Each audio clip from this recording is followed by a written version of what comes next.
Olá, meus irmãos e minhas irmãs. É com profunda alegria que estamos aqui novamente no NEFA para trazer algumas reflexões, alguns pensamentos acerca da mensagem dos Espíritos e a mensagem de Jesus, principalmente. Que possamos ser envolvidos nessa vibração dos amigos espirituais que nos direcionam e aproveito para trazer o abraço de todos os amigos da Casa de Eurípides Barçanufo e do nosso culto espírita virtual independente, que possamos, de mãos dadas, unidos, ajudar na construção desse planetinha eh, azul e que tanto bem nos faz, não é isso? Então, para a mensagem inicial de hoje, nós trouxemos o livro Vinha de Luz, de psicografia de Francisco Cândido Xavier e mensagem de Emmanuel. A mensagem que escolhemos para hoje foi a mensagem de número 40, fé.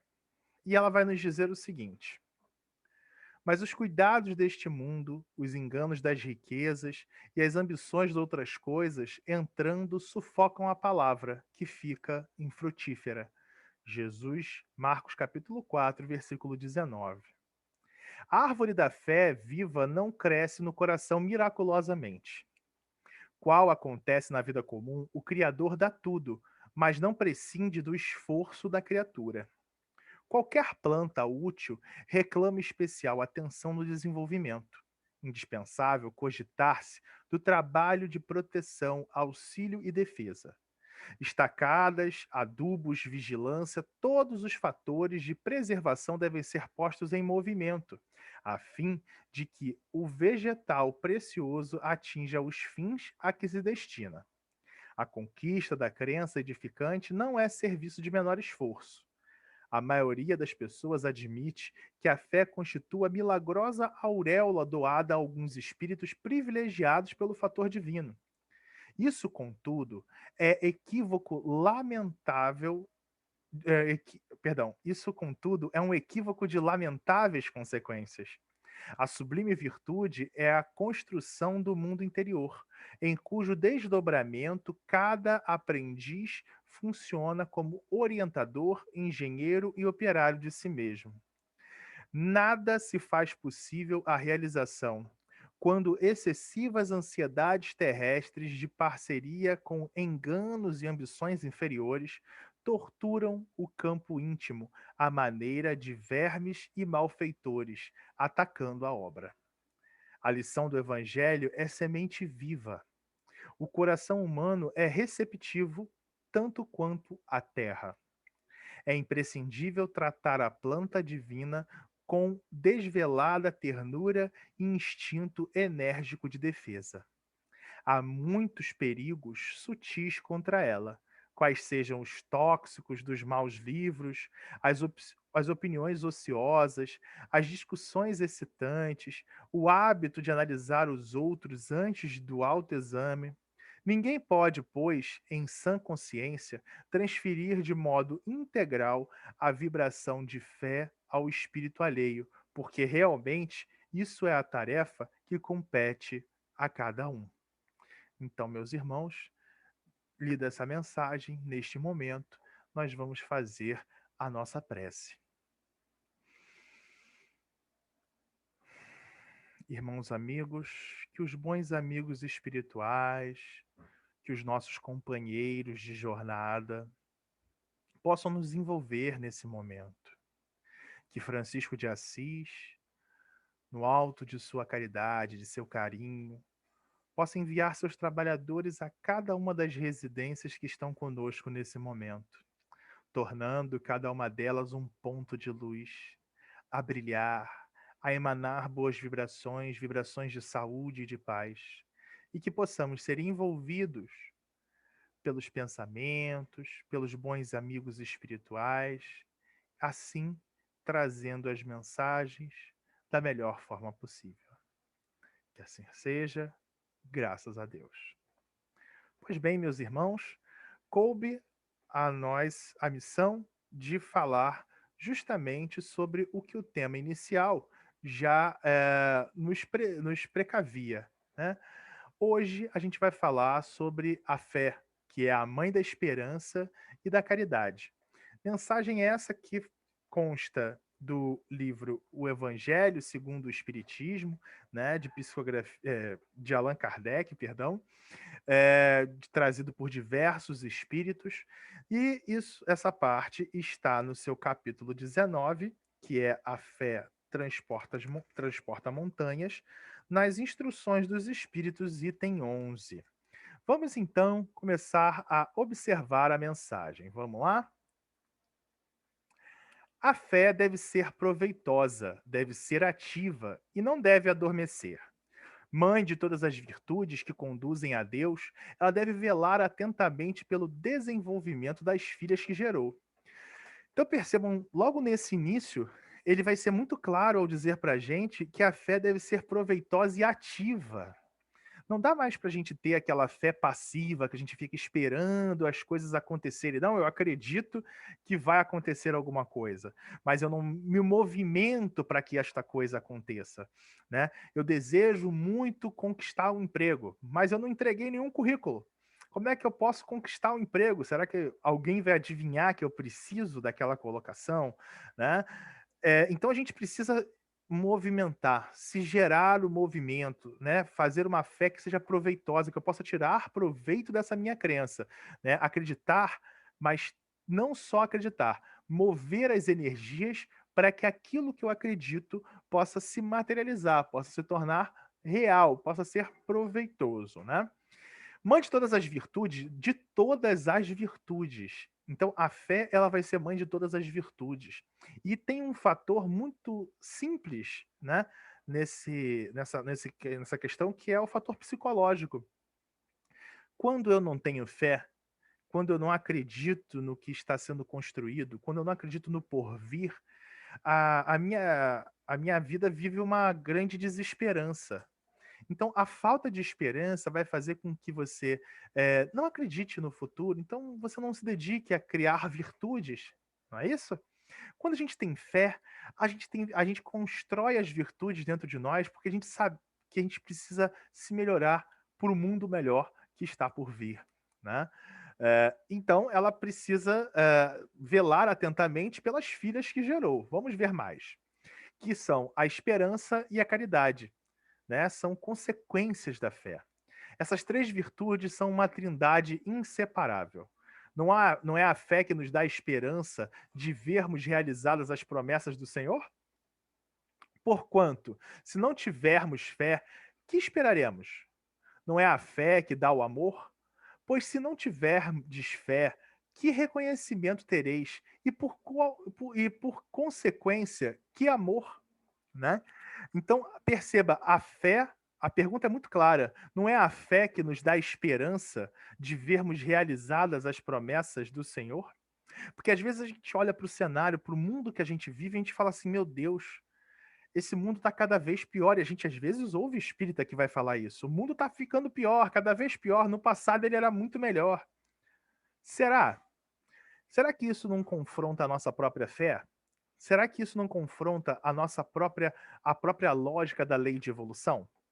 Então, se eu tenho fé que o mundo é de evolução, o universo é de evolução, e tenho fé que as coisas vão melhorar, porque o mundo é de evolução, então ele vai evoluir, vai se melhorar, né? Dessa maneira, eu não tenho por que não ter esperança. Eu espero feliz, eu espero ativamente, mas eu espero feliz, eu tenho a esperança ativa, né, dentro dos meus corações. E além disso, o amor. Não é a fé que dá amor? Pois se não tiverdes fé, que reconhecimento tereis? E por consequência, que amor, né?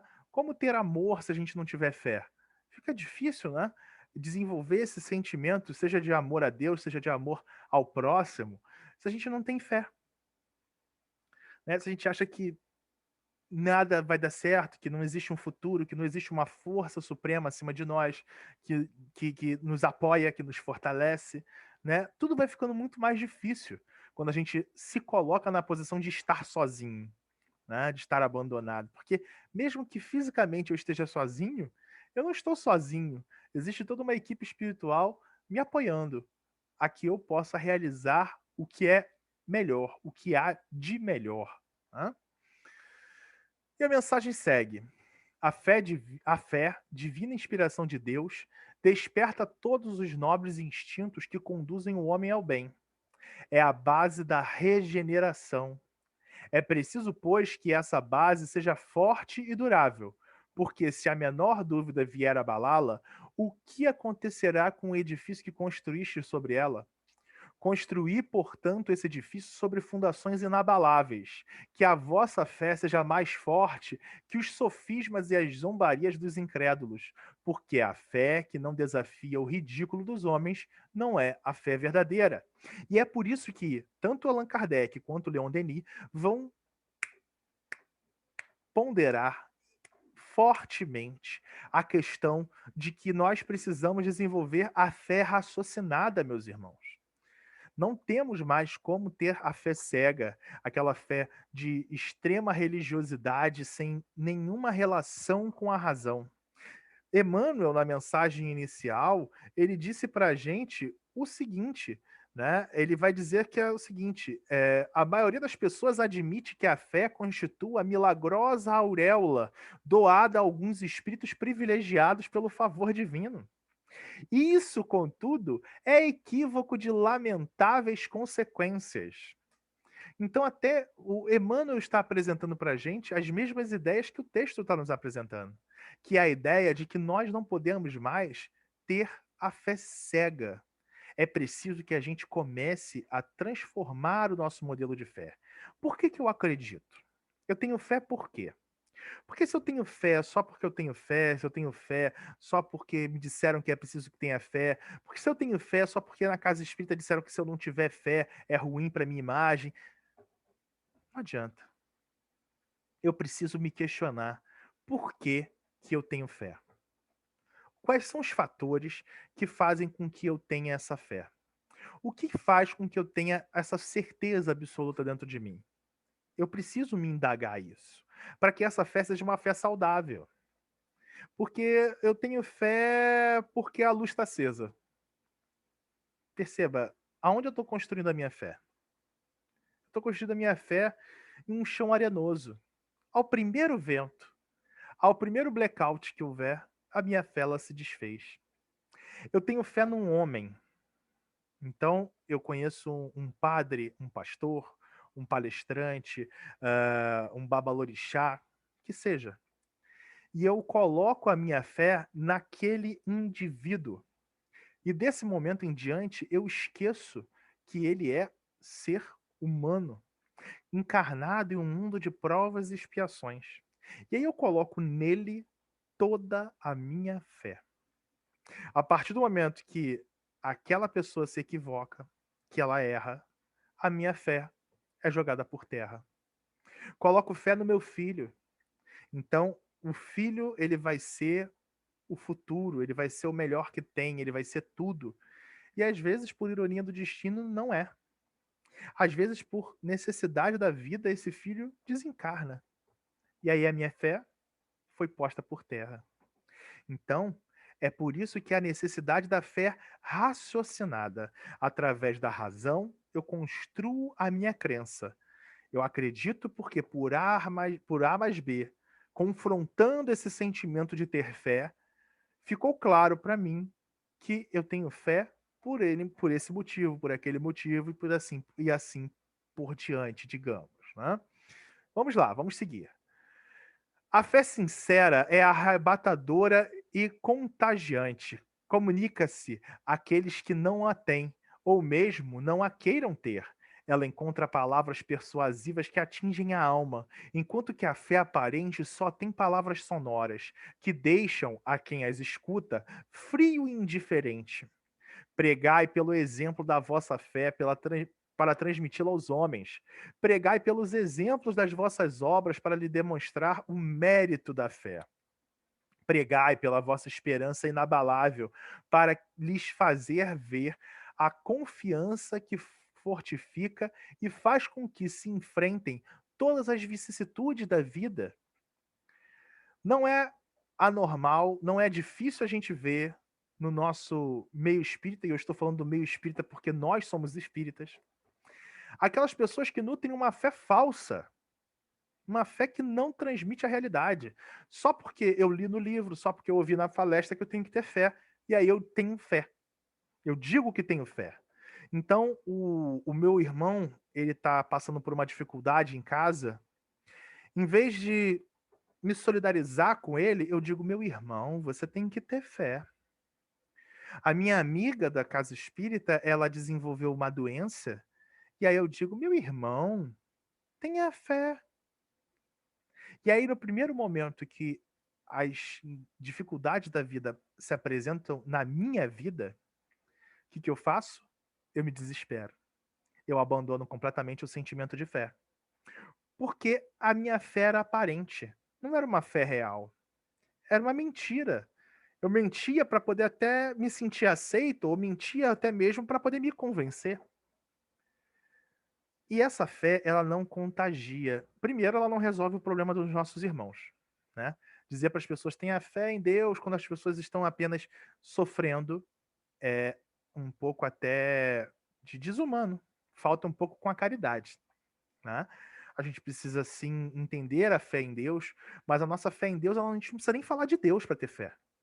A gente precisa contagiar as pessoas através da nossa alegria de viver. Percebe? Através da alegria com que nós conseguimos ultrapassar as dificuldades da vida, e a alegria não é não sofrer. A alegria é saber que depois que eu passar por isso vai vir coisa muito melhor, porque o futuro é melhor. Então aí que tá a minha fé, tá no futuro, percebe? Então é a minha alegria em existir, é a minha alegria em estar com os meus irmãos, é a minha alegria em enfrentar as vicissitudes da vida, é que vai contagiando as outras pessoas. E aí não é a fé barata. E aí não é a fé por conveniência, ela é a fé real. Por que que a gente bebe, eu costumo falar isso sempre, vocês já devem ter ouvido eu falar isso várias vezes. Por que que a gente bebe água fluidificada? Por que que a gente toma passe? Talvez vocês tenham uma resposta pronta para me dar. Mas será que na hora que a gente faz isso, a gente tá consciente de por que que a gente está fazendo aquilo? Ou a gente faz de forma automática, uma fé automática, uma fé automatizada, né? Não precisa ter fé para que aquela água fluidificada ela possa realizar melhores efeitos. Eu não preciso ter fé para que o passe ele possa efetivamente me atingir da forma adequada que eu preciso. Então, eu tenho fé naquilo. Perceba, isso é importante. A gente entender por que que a gente faz as ações. Quando eu entendo por que que eu faço as ações, até mesmo os meus erros, eu entendo por que que eu erro. Fica muito mais fácil de combater o meu mal. Quando eu não entendo, quando a minha fé é falsa, quando as minhas ações no bem são falsas, quando as minhas atitudes de, chegar na casa espírita com aquele sorriso falso, "Ai, meus irmãozinhos", mas por dentro, né, eu nutro um sentimento ruim por aquelas pessoas, eu não consigo identificar o que eu tenho que mudar em mim. Eu me engano e engano as pessoas. E a fé não é diferente. Por que que nós temos fé? Por que que eu acredito num determinado palestrante tão piamente como se fosse a última palavra do universo? Porque eu tenho fé no que ele diz ou porque pega mal se eu falar que não concordo com o que ele disse, né? Tudo isso a gente precisa refletir. É isso que os espíritos, que Kardec, que Denis vão instigar em nós. O período daquela fé cega é o período que Kardec vai viver um tempo, né, que a igreja era acima de tudo. E esse tempo acabou. Nós vivemos o tempo do questionamento. É isso que a doutrina espírita vai nos solicitar. Que a gente questione acima de tudo, né? Que a gente pergunte: "Pô, tô sofrendo isso, mas por que que eu tô sofrendo isso? Eu quero saber. Eu quero saber, poxa, eu tenho que aprender alguma coisa desse sofrimento", né? Questione. Desculpas, superficiais, como a gente sofre porque na vida passada a gente fez alguma coisa de errado, isso não cabe mais na doutrina espírita. É preciso que a gente avance, né. Vamos ver o que mais a mensagem vai nos dizer. "Tende, pois, a fé com tudo que ela contém de belo e de bom, na sua pureza, na sua racionalidade. Não aceiteis a fé sem comprovação, filha cega da cegueira". Olha aí, ó, a fé cega. Amai a Deus, mas sabeis por que amais. Crede em suas promessas, mas sabeis por que acreditais nelas. Segui nossos conselhos, mas conscientes do objetivo que vos indicamos e dos meios que vos trazemos para alcançá-los. Percebam, meus irmãos. Olha aqui, ó. Crede em Deus, a minha aqui. Amai a Deus, mas sabei por que amai. Já paramos para pensar nisso? Quantas vezes questionamos o fato de amar, se amamos ou não a Deus? É isso que os Espíritos nos pedem. Eles não pedem para a gente amar a Deus porque a gente ama a Deus, porque tem que amar. Entrou para a doutrina espírita, tem que amar a Deus. Não. Eles estão pedindo por que a gente ama.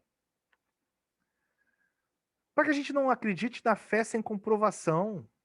Que a gente investigue efetivamente aquelas comunicações. Por que Kardec pegava a comunicação de 3, 4 médiuns diferentes para poder confirmar uma determinada informação antes de publicar?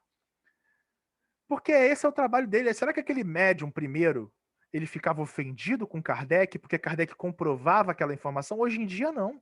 Qualquer um que passa uma mensagem de WhatsApp dizendo que aquela mensagem foi recebida num centro tal, pelo médium tal, eu trago aquilo como verdade, eu espalho aquilo pela internet inteira como se fosse realidade. A minha fé está colocada onde, meus irmãos? Olha o que os espíritos nos dizem. Não aceiteis a fé sem comprovação. Fé sem comprovação é fé construída sobre a areia. No primeiro vento, aquilo cai. Nós somos responsáveis pela construção de monstros por causa da nossa fé cega. Ou será que aquele irmão que juntou um grupo, levou para uma ilha nos Estados Unidos e consumiu lá veneno e todos morreram naquele evento, será que aquele irmão ele é o único culpado por aquele acontecimento? Ou será que nós, na nossa fé cega, colocamos ele também naquela condição? Será que aquele nosso outro irmão do centro-oeste do Brasil, que se dizendo médium, abusou de diversas mulheres, será que ele é sozinho culpado por isso? Ou nós que o endeusamos também somos responsáveis por isso? Por termos depositado a nossa fé em um homem? Imagina aquelas pessoas que depositaram toda a sua fé nele e agora, com esses fatos, são confrontados. Onde essas pessoas colocam a sua fé agora?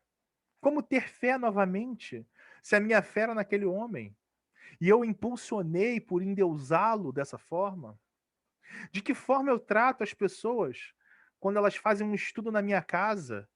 Eu diferencio quem faz a palestra de quem bota a aguinha no copinho? Se eu diferencio, eu também estou colocando a minha fé no lugar errado.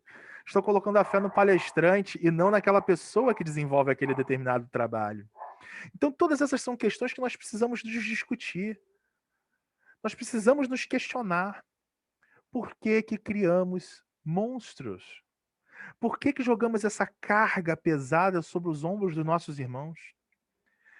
Quantas pessoas elas endeusam Chico Xavier, mesmo o Chico Xavier dizendo que não era para ser endeusado. Ele diz, não quero ser endeusado. Kardec diz a mesma coisa. Leon Denis vai dizer a mesma coisa. E a gente vai continuar endeusando eles. Colocando a nossa fé onde ela não deve estar. Porque são seres humanos. Porque não é a fé estudada e comprovada que está neles. Eles têm também uma carga de opinião, uma carga de equívocos, e isso não faz deles piores. Pelo contrário, isso faz deles mais próximos de nós que erramos tanto.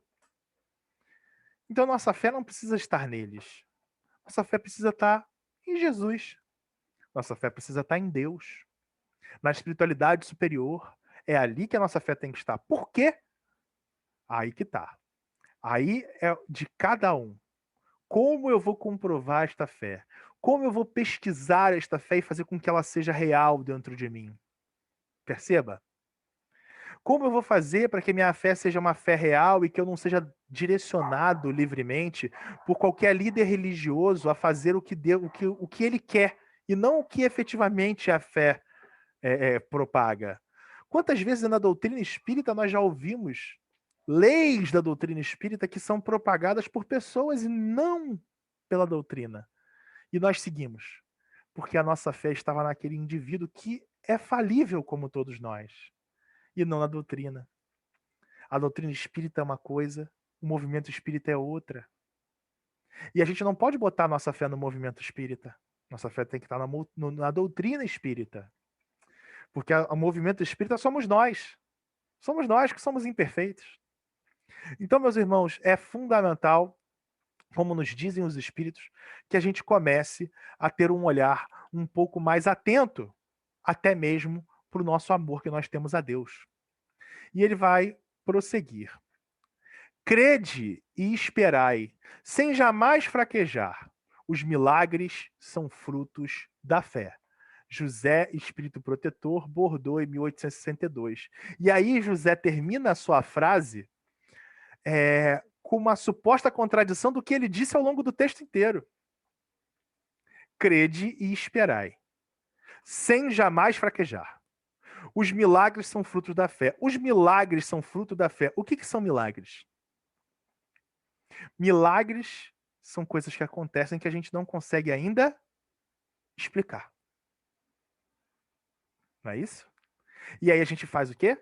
Tem fé em milagres é fé em coisas cegas. José, ele nos induz, creio eu, a essa própria reflexão no final do seu texto. Nós cremos em milagres? Que milagres são esses? Né? Porque milagre é tudo aquilo que eu não consigo entender. Um smartphone é um milagre para o homem das cavernas, né? Assim como era o trovão, assim como era o sol. Né? O milagre é aquilo que eu não consigo entender. Aquilo eu não consigo entender. Nós que já estudamos um determinado tempo, podemos olhar para um determinado fator e dizer assim, não, isso aqui não é um milagre, isso aqui é um fator natural. Né? Essa pessoa ela foi curada. Ela tinha uma doença terminal e de repente ela ficou curada. Isso é um milagre? Não. A gente tem conhecimento suficiente para poder observar e falar, olha, a gente observa que é possível que tenha havido um envolvimento, uma cura na mudança do perispírito. Enfim, a gente pode discutir isso de milhões de formas. Mas o milagre é aquilo que eu não entendo. É aquilo que eu não entendo. Se eu tenho fé naquilo que eu não entendo, alguma coisa de perigoso tem. É por isso que a gente tem que tomar cuidado para a gente ser o mais próximo das pessoas possíveis, para que elas não criem uma fé numa coisa distanciada, né? Que a gente possa ter fé numa doutrina que está próximo da gente. A doutrina precisa ser próxima das pessoas. É isso que é profundamente necessário. E aí o texto ele termina aí e eu trouxe algumas reflexões sobre esse tema, como por exemplo esse conto que vai ser dito na Revista Espírita, né, em 7 de junho de 1865, onde vai dizer o seguinte: a fé plana sobre a terra, buscando uma pousada onde abrigar-se, buscando um coração para esclarecer. Onde irá ela? Para começar, ela entrará na alma do homem primitivo e impor-se-á. Opa, homem primitivo, ela vai se impor. A fé ela vai se impor porque aquele homem não tem capacidade ainda de entendê-la. Porá um véu momentâneo sobre a razão que começa a desenvolver-se e vacila nas trevas do espírito. Ela conduzi-lo-á através das idades, da simplicidade e far-se-á mestra pelas revelações. Mas não estando ainda o raciocínio bastante amadurecido para discernir o que é justo do que é falso, para julgar o que vem de Deus, ela arrastará o homem para fora do reto caminho. Porque a fé é cega, porque a fé é imposta, tomando-o pela mão e pondo-lhe uma venda nos olhos. Muitos desvios, tal deve ser a divisa da fé cega que, entretanto, durante muito tempo teve sua utilidade e sua razão de ser. Fé cega para homens cegos, para homens ignorantes, para homens ainda embrutecidos. Era preciso que a fé fosse cega, porque eles não tinham capacidade de raciocinar sobre ela, né. Por isso Moisés, por exemplo, as leis mosaicas tão duras, tão diretas, né, tão, fechadas, né, por causa disso, porque esses homens ainda eram extremamente endurecidos, mas isso já passou. Esta virtude desaparece quando a alma, pressentindo que não pode ver os seus próprios olhos, a afasta e não mais quer marchar senão com a razão. Aí a gente vai para o outro polo. A gente sai da fé cega e segue para o materialismo, que é o polo inverso. Esta a ajuda a desfazer-se das crenças falsas que ela havia adotado sem exame. Nisto ela é boa, mas o homem, encontrando em seu caminho muitos mistérios e verdades obscuras, quer desvendá-las e se atrapalha. Seu julgamento não pode acompanhá-la, ele quer ir muito depressa e a progressão em tudo deve ser gradual. Assim, não tem mais a fé que repeliu, não tem mais a razão que ele quis ultrapassar. Então ele não tem mais a fé e não tem mais a razão. Então ele faz como as borboletas temerárias. Queima as asas na luz que se perde nos desvios impossíveis. E se perde nos desvios impossíveis. Daí saiu a má filosofia, que buscando muito fez tudo esboroar-se e nada substituiu. Então perceba, na época de Kardec existia esse grande confronto entre o materialismo e a fé cega, né. E é esse o grande confronto, sim. Nós primeiro temos aquela fé profunda, mas depois a gente percebe que aquela fé cega, profunda, impensada, sem razão, não faz sentido. A gente migra para o outro lado, que é para a razão acima de tudo. E aí essa razão ela não responde todas as perguntas. E aí a gente começa a fugir de tudo, a famoso bater cabeça, né. Estava aí o momento da transformação. O homem não era mais o crente cego, também ainda não era o crente que racionaliza a crença. Era a crise universal, tão bem representada pelo estado da crisálida. A força de procurar à noite, a claridade brilha e muitas almas transviadas, encontrando com a dificuldade a luz obscurecida por tantos desvios inúteis e retomando como guias seus condutores eternos, a fé e a razão, fazem-nos marchar à sua frente, a fim de que seus dois clarões reunidos impeçam-nos de perder-se uma segunda vez. Elas fazem assentar a fé sobre as bases sólidas da razão, ela própria ajudada pela inspiração. É vossa oportunidade, meus amigos. Segui o caminho. Deus está no fim. Deber, Revista Espírita, 1865, agosto. Dissertações espíritas sobre a fé. Gente, esse texto ele é lindo. Esse texto ele é ciência pura, porque ele vai fazer uma análise, né, historiográfica sobre a fé, né, como a fé se dá e como ela se divide e como ela vai se espalhar. Percebam como é importante que a gente avance. O período da fé cega já deu, né. Então é importante que a gente avance, que a gente caminhe, que a gente busque, né, o novo. Leon Denis, no livro Depois da Morte, ele vai dizer que a fé cega é como o farol cujo vermelho clarão não pode transpassar o nevoeiro. A fé esclarecida é fogo elétrico que ilumina com brilhante luz a estrada a percorrer, né. Então a fé cega, nos esconde o que efetivamente é, faz com que a gente caia nos dogmas religiosos, né, não pode isso, não pode aquilo. Foi para casa espírita de camisa preta, que é isso, tá de camisa preta na casa espírita, né? Isso aí é ruim para as vibrações. Por que que você está de braço cruzado enquanto toma o passe? Não pode, sabe? Enfim, a gente vai criando uma série de dogmas, porque a gente vai sendo encoberto pela fé cega. É importante que a gente tenha esse farol maravilhoso, né.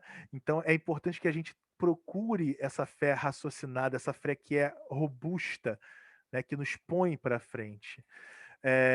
E Leon Denis, no finalzinho da mensagem 44 do livro Depois da Morte, ele vai nos dizer o seguinte: A nossa sociedade, absorvida completamente pela especulação, pouco se preocupa com o ensino moral.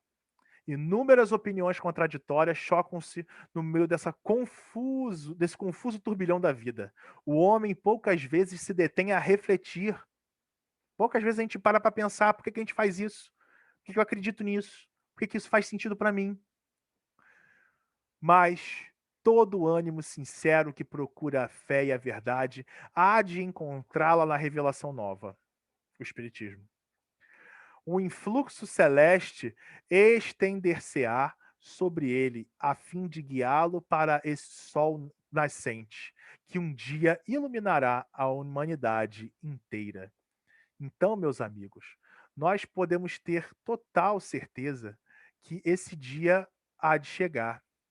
Precisamos ter muito cuidado quando a gente olhar para a fé alheia e dizer que a fé dos outros é a fé cega, né. Precisamos ter muito cuidado com isso, porque na verdade, via de regra, a fé cega ela pode estar presente em qualquer um das crenças, em qualquer uma das crenças.